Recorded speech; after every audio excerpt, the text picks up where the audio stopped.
Hi, my name is Vandine Carr, and I'm going to be doing a presentation on the African American pioneer, Vera Mae Green. Vera Mae Green was born into a poor black family in Chicago, Illinois on September 6, 1928. Green stayed in the public school system until she graduated and got a scholarship, which then allowed her to pursue studies at William Penn College, where she focused on sociology and psychology. After that, she came back to Illinois to study under the renowned St. Clair Drake. During this time, Drake pushed Green to her graduate studies, but Green could not commit to her studies because of financial limitations. But she didn't let this hold her back. In order to continue activism as an anthropologist and to take care of finances, Green took her jobs around Chicago, which delved into social work, in particular welfare, housing, and children. Although Green engaged in jobs with many hopes and dreams, some needed to be held on to for a little bit longer because she still hadn't obtained the financial stability she needed to in order to continue her graduate studies. Finally, the mid-1950s, Green began her anthropology studies at Columbia University. Thus, in 1955, Green actually obtained her master's and soon left to work with the United Nations.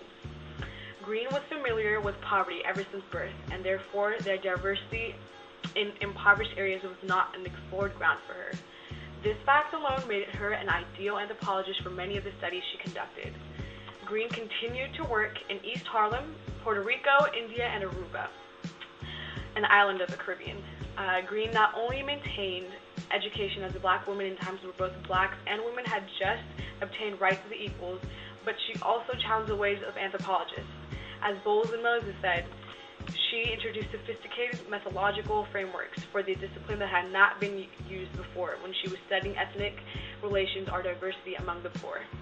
Green had obtained her PhD in 1969, and in that same year would go on to teach at the University of Iowa. In 1972, Green began teaching at Rutgers University, which would be her final home until she died in January 17, 1982. Because of cancer, Green not only paved the way for studies in anthropology of the Caribbean people and their diversity in poverty, but she also did Black family studies, which she later on made a critical analysis of how the lack of comprehension and awareness in the United States of the Black people and their history has limited the familiarity with the Black experience, which then causes internal conflict, maybe sometimes internal conflict within Blacks and then sometimes within just society. This analysis actually supported the teachings of Drake in 1980 when Drake said, "Beyond the Black experience lies the human experience," signifying the need for unity and understanding among the people in order to fully experience life as a human. A human which isn't ruled by race, class, gender, anything.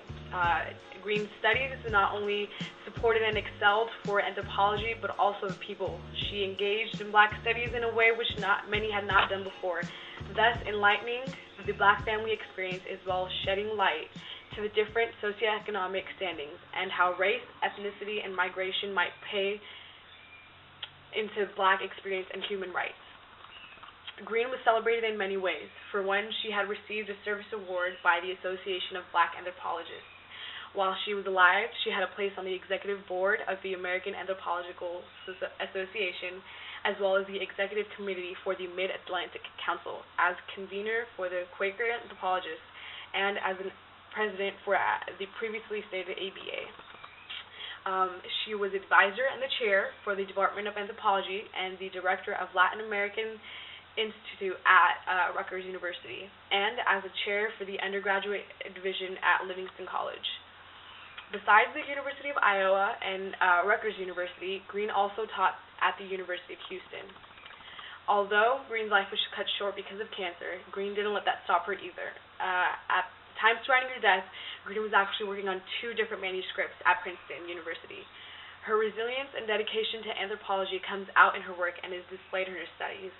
Vera Mae Green was not only one of the first anthropologists, which is a great achievement in itself, but her impact was even a greater one, and thus that makes her an African-American pioneer, needs to be remembered.